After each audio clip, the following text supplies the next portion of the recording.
Welcome back to Cocktails and Classics. I'm Dylan. Joining me is Ben. It's another dad chat. Just two dads drinking and talking about movies your dad's probably seen, you know? And this week we're doing Rio Bravo, 1959 Western film directed by Howard Hawks. And to kick things off and get everybody in the right mood, we're going to go to this week's cocktail, the Mint Julep.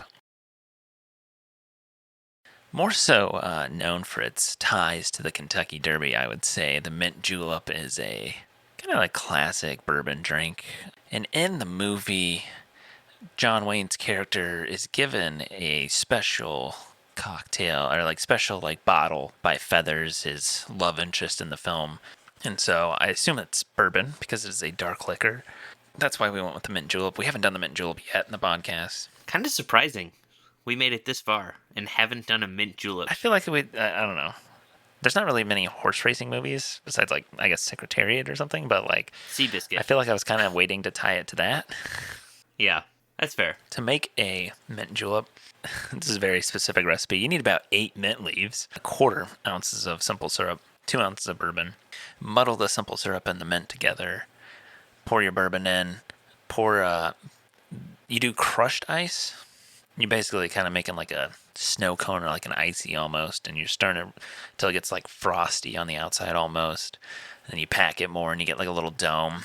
So it's warm, it's hot, your ice is melting, your julep's getting a little watered down a little bit maybe. Not so much for us right now because we're drinking it right after we made it, and it's room temp in our houses, I'm sure.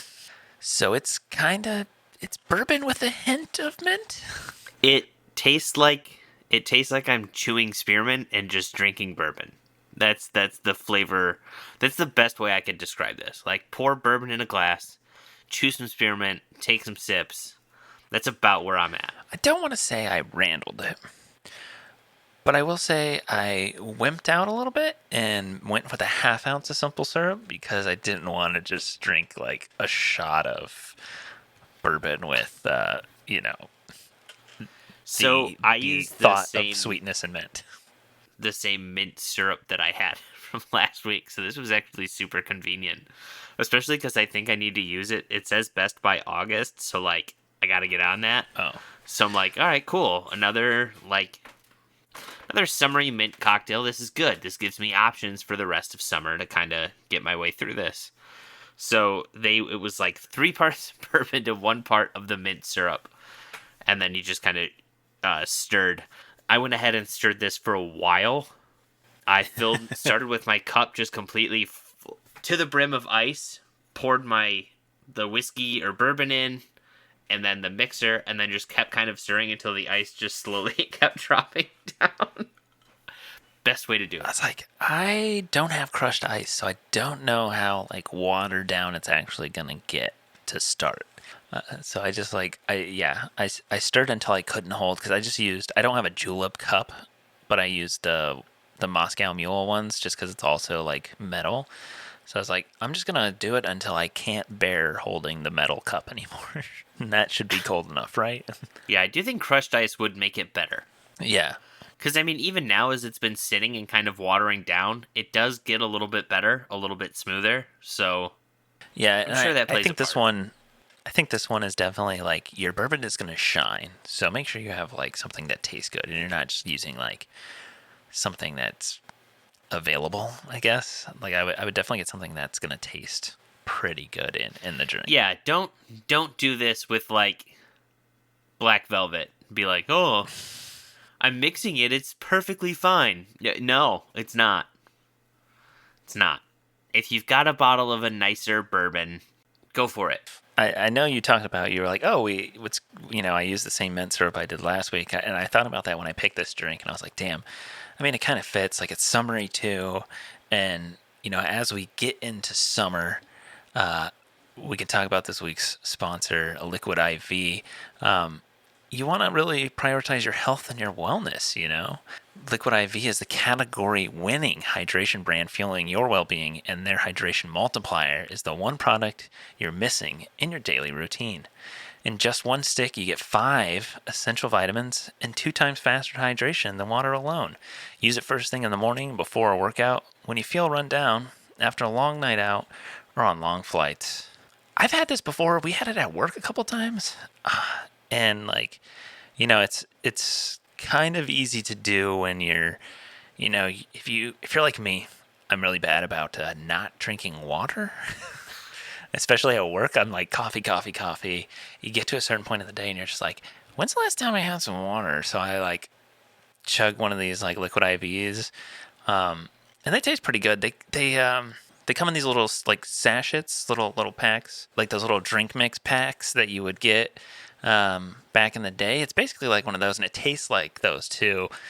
They have tons of flavors: strawberry lemonade, Concord grape, lemon lime, pina colada, tropical punch, watermelon, strawberry.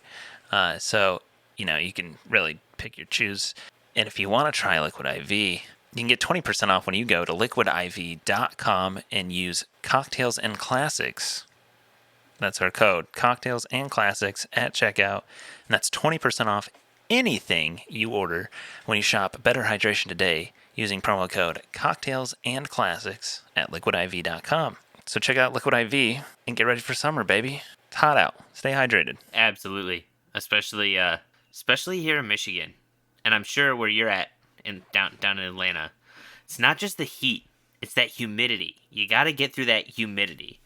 And that Liquid IV is going to help you replenish getting through those days. Sometimes it's a slog. It's 95 next week, Ben. I need the Liquid IV now. Stat. I'm drinking straight bourbon pretty much. I'm going to need that Liquid IV tomorrow. When I wake up in the morning, Yeah.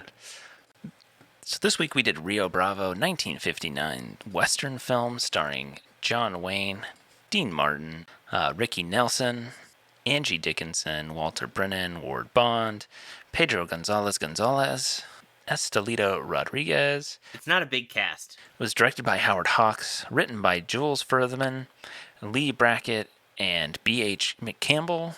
It's the story of a small-town sheriff in the American West enlists the help of a disabled man, a drunk, and a young gunfighter in his efforts to hold in jail the brother of a local bad guy. It currently sits at an 8 out of 10 on IMDb. It was nominated for Outstanding Directorial Achievement at the Directors Guild Awards in 1960, and it was also nominated for Most Promising Newcomer Female and Most Promising Newcomer Male at the Golden Globes. I hadn't seen this. Had you? Is this your first time watching it? Or... No, I'd seen this. Yeah. I didn't know if you were recommending it because you hadn't seen it. So no. Weirdly enough, I was talking up at the lake with my dad, and he's like, "Yeah, you guys, talking about certain movies about that," and he's like, "Yeah, you guys haven't done many like westerns. You did The Good, the Bad, and the Ugly, but that was, and I guess Tombstone kind of recently, but that's not really like a true western." And I was like, "Yeah," and then. I think it was because I had just been looking on Max not that long ago, and it popped up. So I feel like there's a lot of John Wayne movies that either they just left or they were advertising that were like, I know The Searchers was on there. I think maybe Real Lobo, a couple of other ones that they did. But growing up, that was one. My grandpa was a huge John Wayne fan. War movies and westerns were all he watched.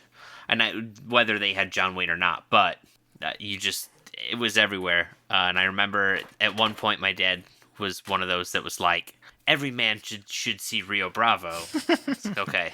So I think I first watched it.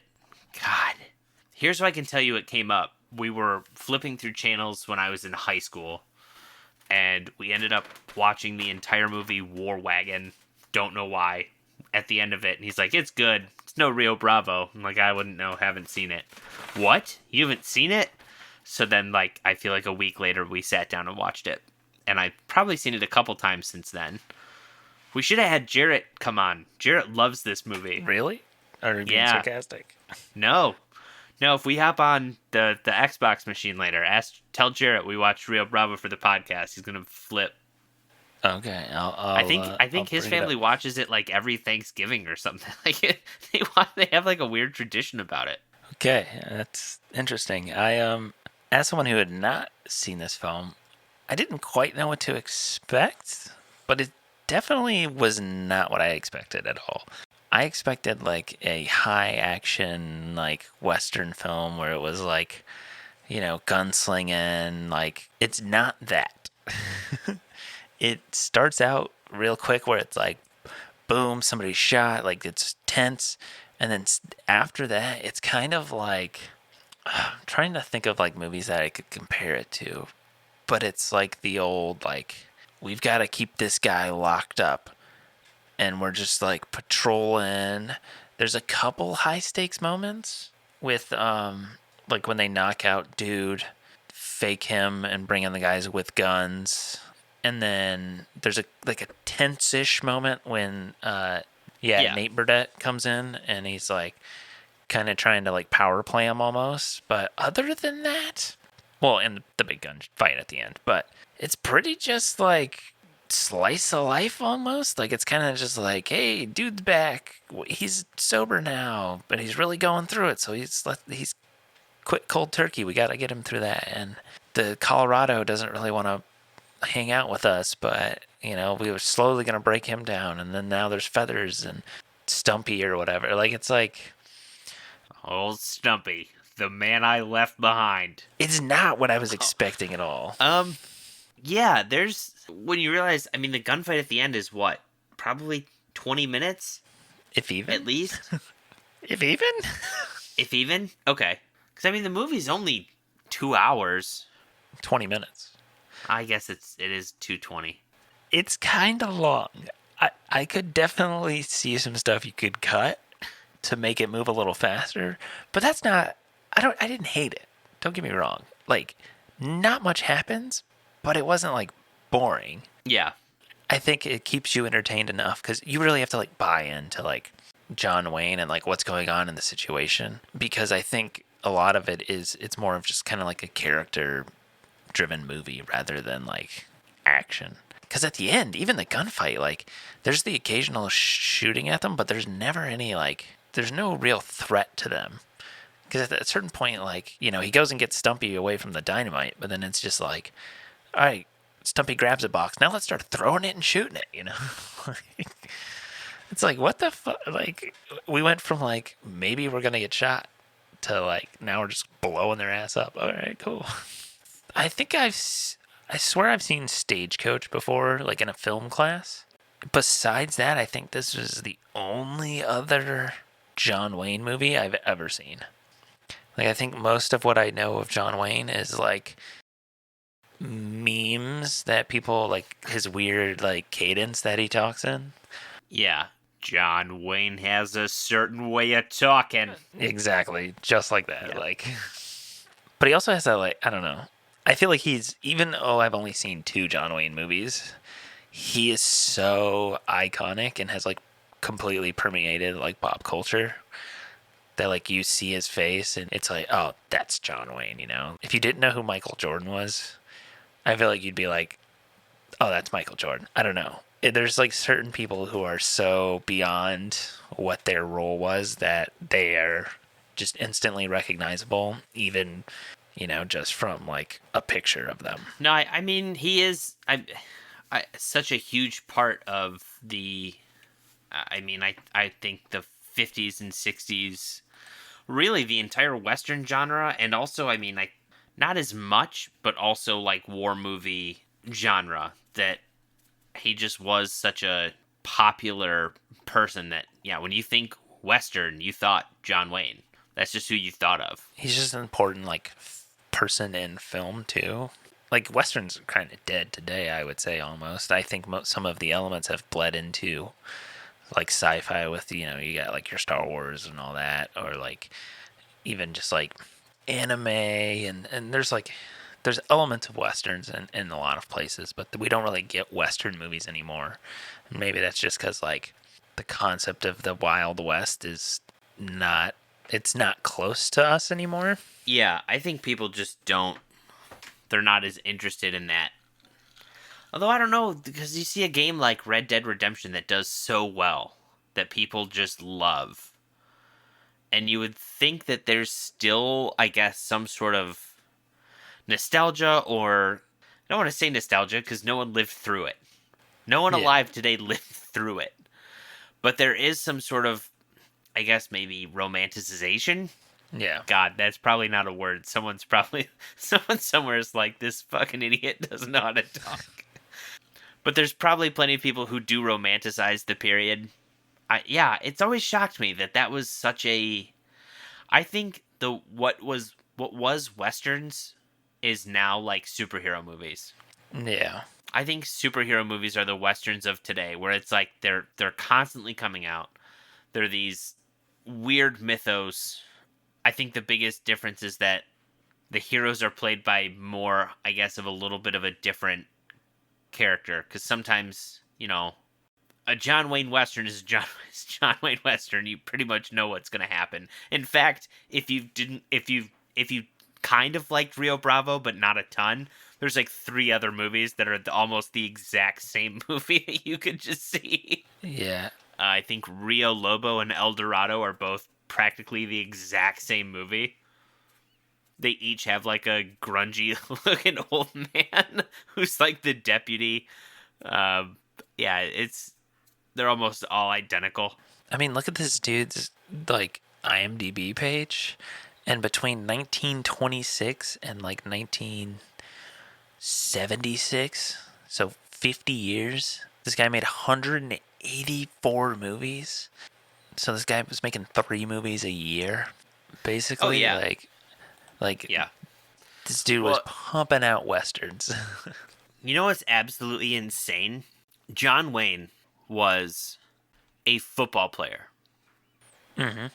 He had a scholarship to play at USC. Do you know how he ended up losing his spot on the team? How?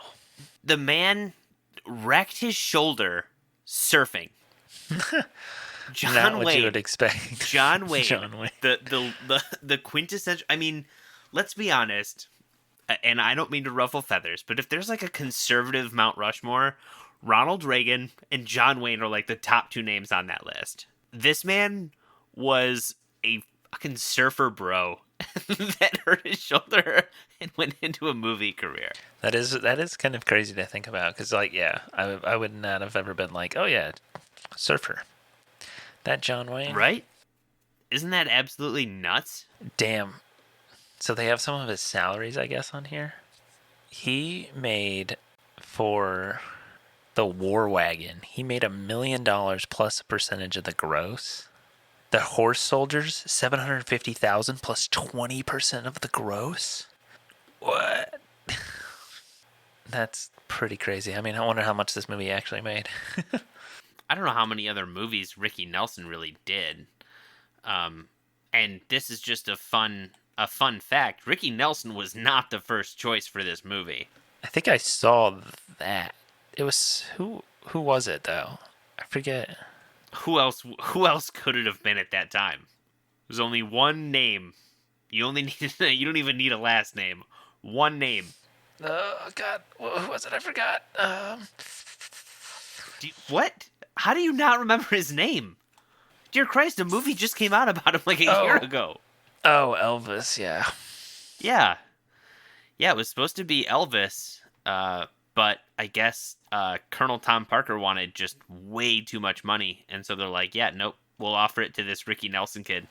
Which, like, obviously wasn't, like, that part wasn't super important. No, but I think at the time, Elvis wasn't really doing a lot of movies. This was before Elvis went to the war and then came back. It wasn't until Elvis really came back that he started making a lot of, Blue Hawaii and Jailhouse Rock, and all the other movies he did really happened after he came back. So this kind of would have kickstarted him a little bit more so had he gotten on there faster. But yeah, nope. They wanted Elvis, and Elvis wanted too much money, so they said, well, we'll go to Ricky Nelson, who I thought, I mean, it's a Western, so I wasn't expecting any Shakespearean effort to be put forth, but I don't think there's anyone in this movie that I look at and I'm like, oh dear God, what a terrible job they did. No, it's kind of funny because, like, actually looking at, like, Ricky Nelson in this movie definitely gives Elvis vibes. Like, they have similar looking faces too. Yeah, I feel like just the chemistry between the characters really carries a lot of it, because I feel like if you didn't if you didn't believe the relationship between like Dude and Sheriff Chance, or like Stumpy and Chance, you wouldn't really carry it. It wouldn't be the same movie. Those guys, their dynamic, even like when they're in the scene together and like, Stumpy's bitching, cracking jokes, and they're all just like kind of rubbing each other the wrong way because they've basically been trapped in the same room for 6 days or whatever. Like, just all of that is like, it provides humor at moments. It provides like, oh man, like is Dude gonna like go back to drinking? Like, I like, what's going on? Or when they're on patrol and Dude and Chance are like watching each other's backs, doing the little whistles to like, hey, check out this door for me. I think a lot of that is due to like their chemistry together, and that pays off a lot for this film. Yeah, I think Dean Martin is surprisingly really good in this movie. Yeah. For someone who's primarily, I mean, he did a lot of, obviously, music as a member of the Rat Pack, but being that May, he did also more movie work. But when I think of his movies and stuff, I think of the stuff he did with like Jerry Lewis and more comedy and stuff like that, where, I mean, he does do, for what this movie is, he's pretty good. And I do feel like, they just kind of threw in a couple musical numbers in there because we had Ricky Nelson and Dean Martin. They're We so were like, good. hey. But they're so good. Like when they're in the jail cell singing. Oh, yeah. I was like, Yep. all right, let's shoehorn this bad boy in here. Well, I like how they do the nice slow song, and they're like, well, come on, we have Ricky Nelson. We have to do something a little bit more up-tempo. Yeah. What's interesting about this movie, too, is that John Wayne, again, being the very staunch person he was, he really wanted to make this movie in response to a Gary Cooper movie that was called High Noon. So basically, it's very similar. It's about a sheriff who's, they're coming to get him, and that the sheriff went around begging for help from the town, and the town people refused to help him. And then at the end of the showdown, the marshal like throws his badge down and walks away. John Wayne saw this and thought that that's not what an American would do. And an American wouldn't go around asking for help. He'd just do it himself. And so that's where Rio Bravo was born of. Apparently, he also had the writer of High Noon. He helped, quote, run him out of the country because he was a member of the Communist Party in the United States. Gotta love 50s Hollywood. Man, what a time. What a time to just like read headlines, be like, what the hell is going on? And it's sad because you just literally could not do anything. Like, oh, what's your argument against being a communist? I'm not a communist? Well, John Wayne said you were. Sorry, man. I mean, to be fair, he was literally a member of the Communist Party, but still, just to be like, yeah, you know what? I had him ran out of the country. You know what? I don't regret it. He was a communist. All right, but like, there were people who were not communists that got kicked out. Yes. While you're thinking, I'm going to bring up the fact that on top of Dean Martin, who I thought did an excellent job in this movie, Walter Brennan is just the best, and I love him and everything about him in this movie. His comedic relief character is so good. And just, I love the fact that he's just the character that, like, we see just kind of living his his day-to-day life and griping about, like, pedantic shit and his boss. I just love the fact that that's what his character is. It's great. He is wonderful. And then there was a quote he had where he said people expected him when they met him to walk and like limp like Stumpy, and he's like, I never got offended. He's like, I just took it as a compliment to how good my acting was in the movie. People thought I actually had a limp. People thought I actually couldn't walk right. Is that his voice, or is he just putting on a that's his like accent? It's like, so it's the high pitched is different, Okay. So at some point during a movie filming, I guess he fell or he got hit or something, and he lost like most of his teeth. Oh. So he wore like fake teeth, but that kind of like whistling in that is when he took out his teeth, and like that's what made that happen. So that was actually him. He had on top of a long, I mean, storied acting. I think he started doing movies in like the 1920s, and then Jeez. worked all the way through.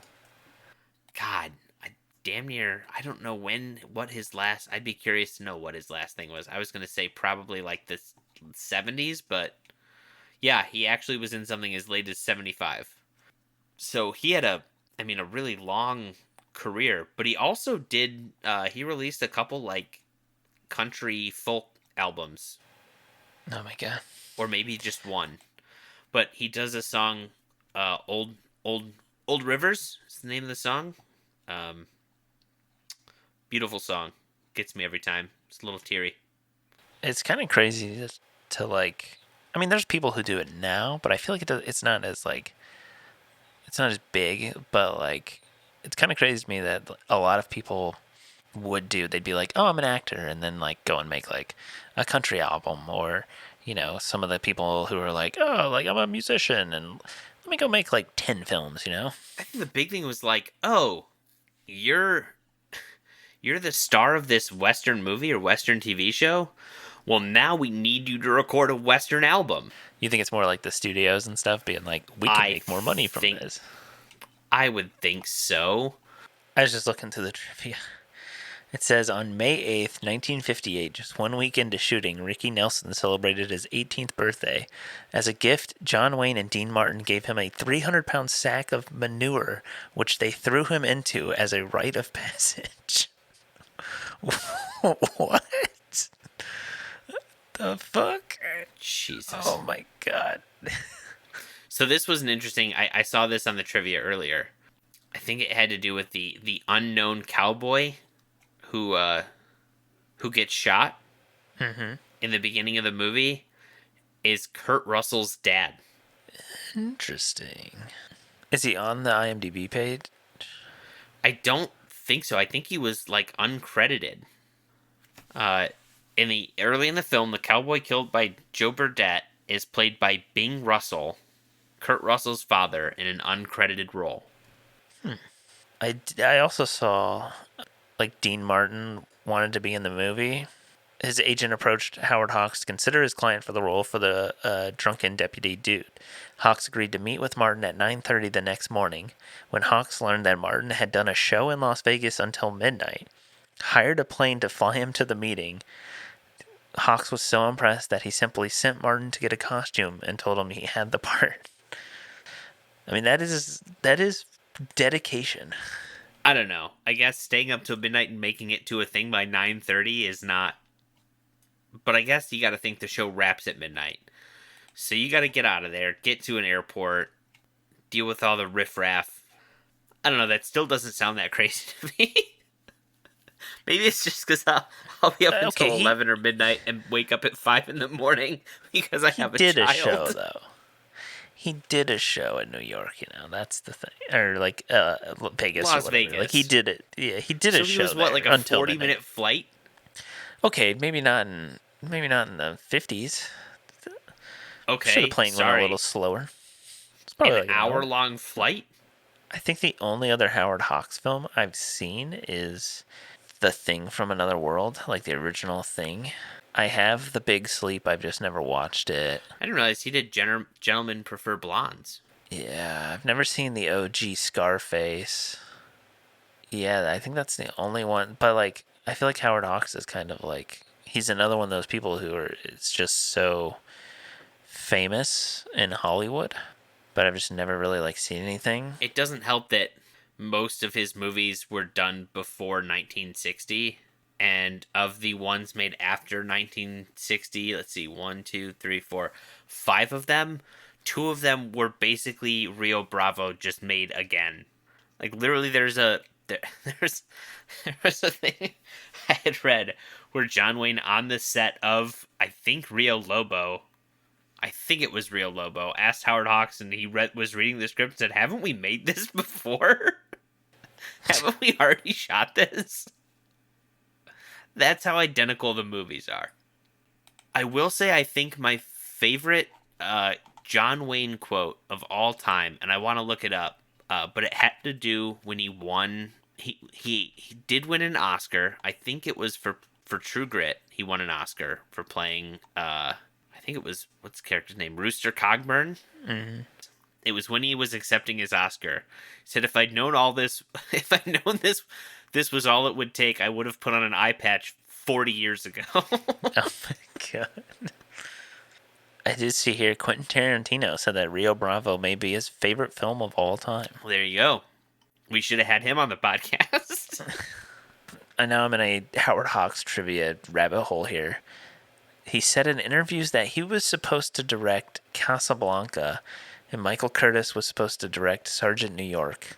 However, the two directors had lunch together, and Curtis complained that he knew nothing about The Hill People, while Hawks was struggling to make this musical comedy, so they switched films. Hawks said that he always considered Casablanca a musical comedy because of the number of singing scenes in the cafe, namely the La Marseille scene. Later, Hawks said that Curtis shot the film beautifully, and the whole picture came out different because of the two people in it. They made you believe something. When I saw Casablanca, I liked it, but I never had any faith in my doing anything like that. I mean, that's a pretty good way to look at things, because you could have looked at it as been like, damn, I really screwed up not making this movie. Yeah, it's almost like it's like one of those like Spielberg and Lucas type things where they're like, I believe in your film more than my film, and like I always love those stories of like Yeah. you could that would not happen today. No, absolutely not. Not a chance. No one would walk away from a movie and be like, no, I don't really know this. I think you should do it. Well, I think it's also just like so different now because like, it used to be like the studio system where it would be like, all right, well, we're making 5 films this year.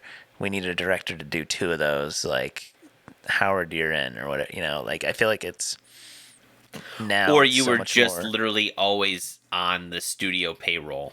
Like, Yeah. oh, we're making this movie. Yeah, Howard, you go ahead and take it.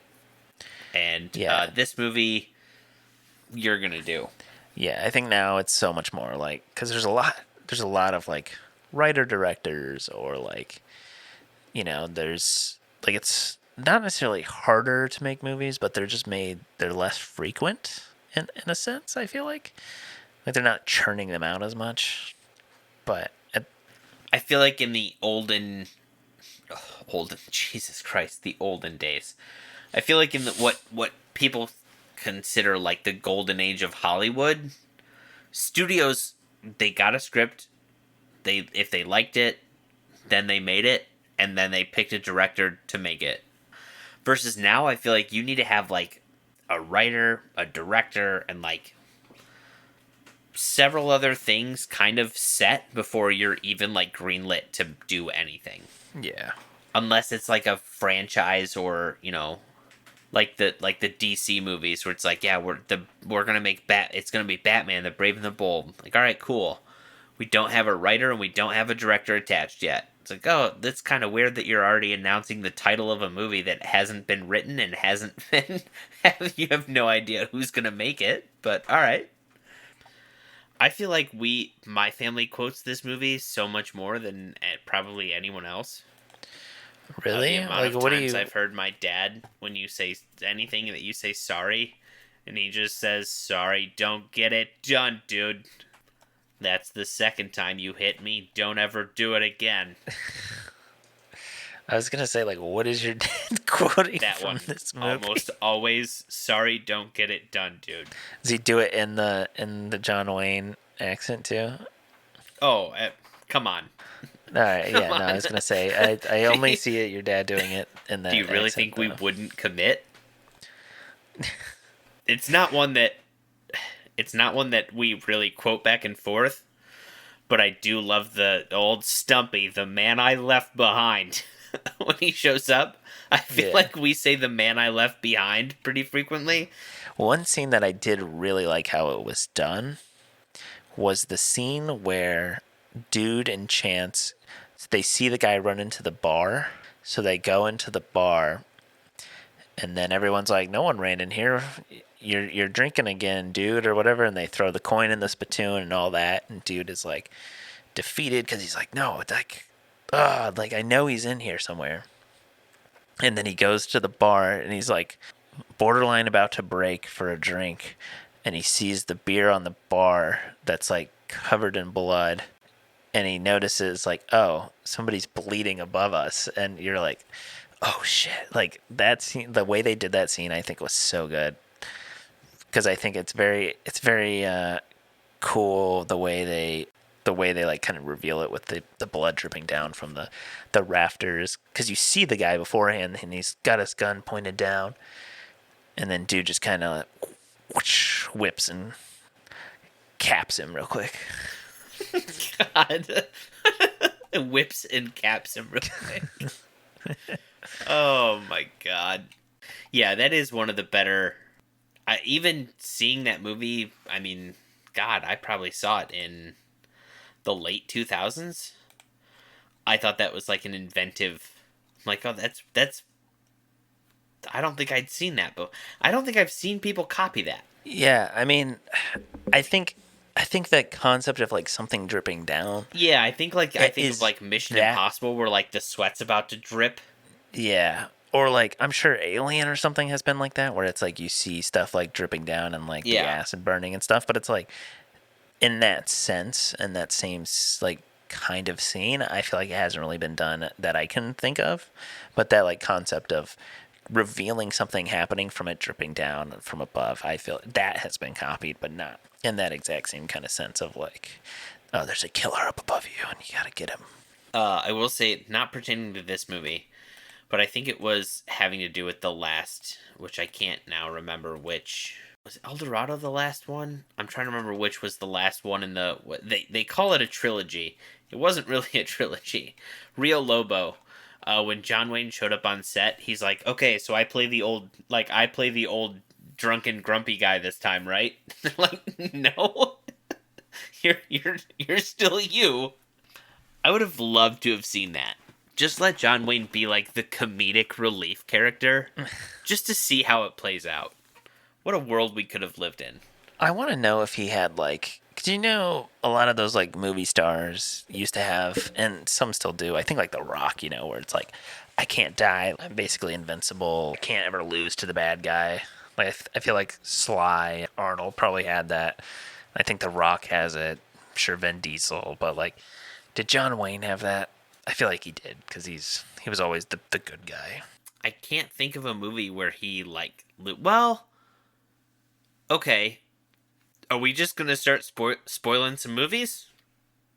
Are we throwing spoilers out? And we can just be All like, right, hey, everyone. these are old movies. John Wayne hasn't been in movies since the 60s, so sorry. It's fair game. So there's a movie that came out many years ago. It's black and white. Really good movie. I will say this. It stars John Wayne, Jimmy Stewart, and who else is in it?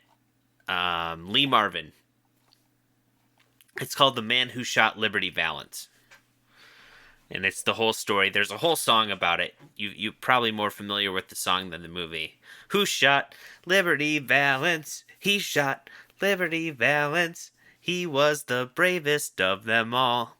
So anyways, he's in the movie. You're supposed to... Spoilers. If you guys haven't seen the movie, it's kind of long. I'm not going to lie. It's black and white. It's a long watch, but it's good. I have watched it. You're led to believe that James Stewart kills Liberty Valance. In reality, it's John Wayne's character that kills Liberty Valance. And in the end, he doesn't get the girl. And when you first are introduced to the movie, it's a senator going home for a funeral. And then at the end of the movie, you find out that it is John Wayne's character's funeral. So he's not even alive at the end of the movie. He's not alive at the beginning of the movie. He does kind of play the hero character, but he doesn't get the girl and he doesn't get the credit. I think that's the most, I guess I would say, where he's kind of not the main hero of the story. John Wayne died in 9 films. I mean, considering he was in 184. 184, and I wonder how many of those are early on, right? So there's, I'm not going to name names. I don't want to just batch spoil a bunch of movies for people. 70s, 60s, 49, 49, 44, 42, 43, 33.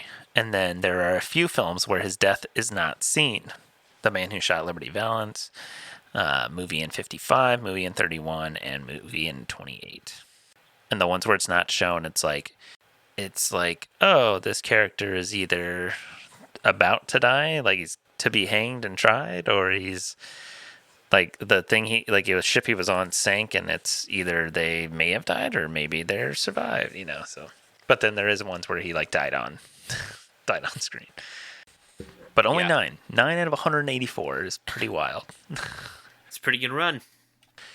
I think the relationship between Feathers and John Wayne's character Chance is a little weird because she seems super young and he's super old, but yeah, I think that's one of those things where Roger Moore talked about it when he was getting towards the end of his run as James Bond. He's like, it was one thing when I started and the girls were not super different. He's like, but the last one I did, the last couple, it seems like the girls are young enough to be my granddaughter, let alone my daughter. I can't do it anymore. It's like, okay, that's fair. He was 51, I think, when they shot this. He doesn't come across as in his 50s. He just looks a little rough, older, rougher, Well, it's the Wild West, Dylan. I know, but yeah, I don't know, she's kind of hey, I'm gonna leave my door open if you want to come hang out, if you change your mind. And he's like, that's all right, I'm gonna go sleep in the jail. She makes all these passes at him.